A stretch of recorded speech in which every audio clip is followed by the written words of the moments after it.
Chapter 15, clearing away the religious fog. I actually enjoy it when my wife gets angry. Not at me, of course, though even then sometimes it does make me laugh. Stacy has such a good heart and such a gracious spirit that when she finally does get riled up about something, the moment feels very apropos. Like when she runs the neighborhood bully off from a group of small children. Finally, go get him, girl! It reveals another side of her, a fiery side, and her personality becomes richer, not diminished. The way a person gets angry and what they get angry about is a real clue to their inner world. Wouldn't it get your attention if one of those YouTube videos that goes viral was a clip of Mother Teresa ranting and raging and breaking stuff? Right? You'd watch it. I guarantee it. Right? Because it's so out of character. You would be fascinated by it. Because her anger seems so other. So what about Jesus?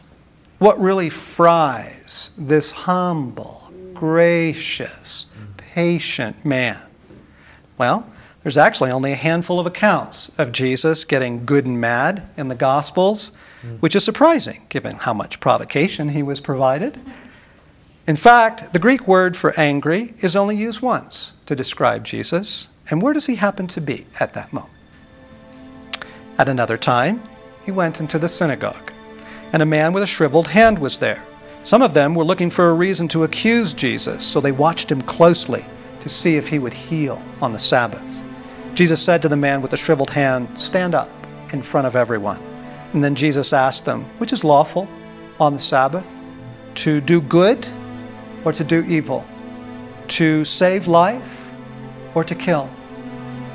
But they remained silent. He looked around at them in anger and deeply distressed at their stubborn hearts. He said to the man, "Stretch out your hand." He stretched it out, and his hand was completely restored. Do you understand why the vast, beautiful heart of Jesus rises in anger toward these clerical bullies? This is the same ferocity we see in the temple. Do you understand the personality of God now? And the horrible nature of religious falsehood. Maybe it's more revealing to ask, do you share his anger at this stuff? This is what infuriates Jesus, so it ought to be what infuriates us. Or have we made a cordial détente? As I said earlier, if you simply read the Gospels without bias, you cannot come to any other conclusion than that religion is the enemy, or in the hands of the enemy. Every hostile encounter Jesus has is with very churchy people. This spirit is the great enemy of our life with God. And it is this spirit that Jesus warns his boys about when they were whispering in the boat about bread. Okay, be careful. Jesus said to them, be on your guard against the yeast of the Pharisees and Sadducees. And then he says it again to make sure they're paying attention. Be on your guard against the yeast of the Pharisees and the Sadducees. If you would know Jesus, if you would love him, if you would experience him, you must pay very careful attention to this warning. And friends, you don't heed this by simply making the Pharisees the bad boys of the Bible, okay? Like the villains in a melodrama. It's not what Jesus meant. The religious fog uses sanctified words and activities, things that look and sound very Sunday school, to distort our perceptions of God and our experience of him. It's cunning as a snake and as adaptive as the flu, infiltrating our practices to make them ever so false. My mom went to Catholic school. It made her walk away from church and from God. The fruit of that seems pretty clear. A friend went to seminary, gained a theological degree, and lost his faith. How sick is that? A good friend of mine was subjected to rigorous Bible classes as a child. She now hates the Bible. You shall know them by their fruit. I'm not on a tirade. I want to get on to how we can better love Jesus and experience him. And yet to pass this over would be an injustice to you, because this is the source of most of the debris keeping people from Jesus. If you want to know him as he really is, experience him just as intimately as the disciples did, you are going to have to clear out the religious fog. So, let's just start with this point of clarity. There is Christianity, and then there is Christian culture. They are not the same, okay? People develop a taste for organ music or fog machines in the same way they develop a taste for public radio or NASCAR. And then they insist that organ music or fog machines are the right way to know Jesus. And from here, it just gets weird. Big hair, reverent tones, shouting, robes, funny hats, smells and bells, tambourines, Broadway-style services managed down to the second. Loving the culture of church is not anywhere close to the same thing as loving Jesus. Okay? The Pharisees loved their religious culture. They loved the long prayers, right? The solemn garments, the honor bestowed on them because they were members of the clergy, but they hated Jesus. Okay, so it would take 36 volumes for me to provide an exhaustive list of, religious nonsense, but let me give you a few categories.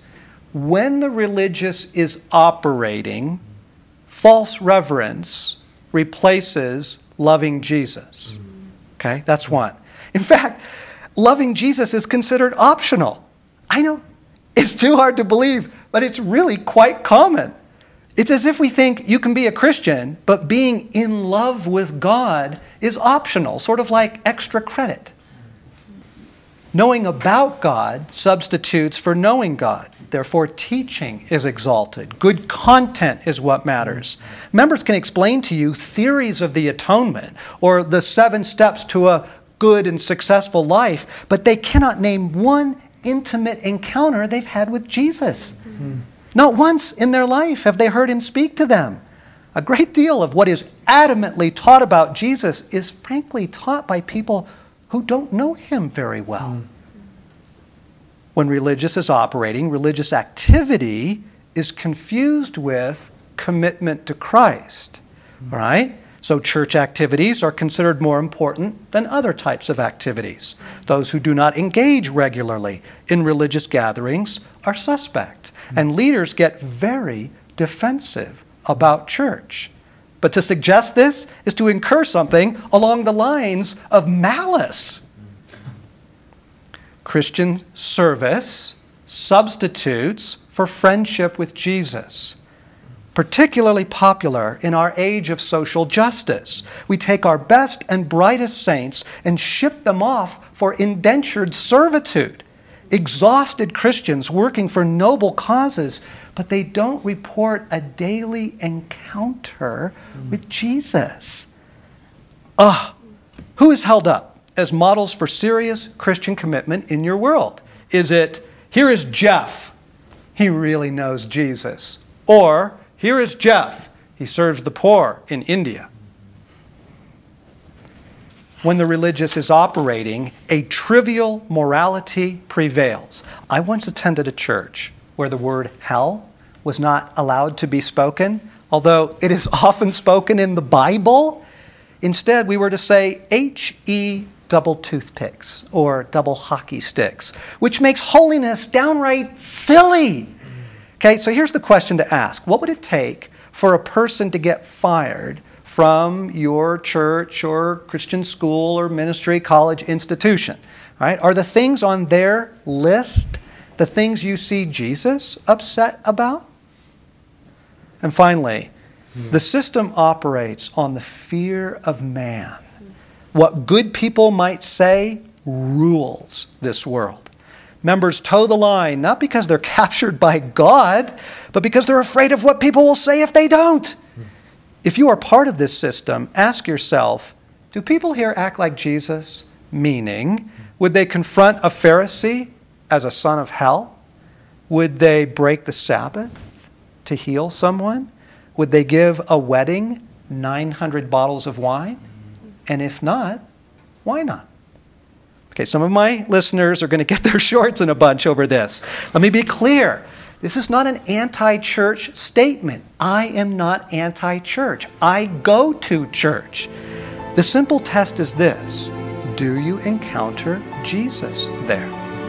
Or in any of the Christian things you do? Does it draw you into a genuine understanding and experience of Jesus as we find him in the Gospels?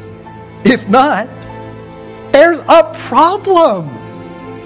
Friends, if you would know Jesus as he is, if you would let him simply be himself with you, then run.